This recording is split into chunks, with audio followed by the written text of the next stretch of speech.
Jeg er ked af det, Karoline, men jeg er nødt til at bede dem flytte. Jeg bor her. Jamen, de betaler jo ikke. Du forsinker tempoet. Men det er fordi nålen knækker hele tiden. Jeg gør det så... Det er syrsken, de vil se. Noget nyt om deres mand? Nej. Hvordan klarer de dem? Jeg er blevet sat ud af min lejlighed.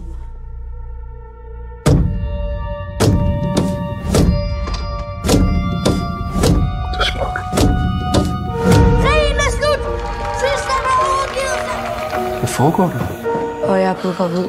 Sig, du vil gifte dig med mig. Min søn kommer aldrig til at gifte sig med dem. Og desuden er de ikke længere ønsket på fabrikken. Undskyld.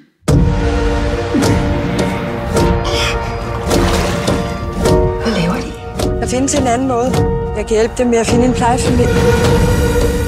Ja, det er en gave. Det er ikke noget, man bare giver væk. Hvorfor skulle de hjælpe mig? Hvem skulle ellers gøre det? Verden er et frygteligt sted, men vi bliver nødt til at tro på, at det ikke er sådan. Karoline, hvor er dit barn? Men det har jeg da givet væk.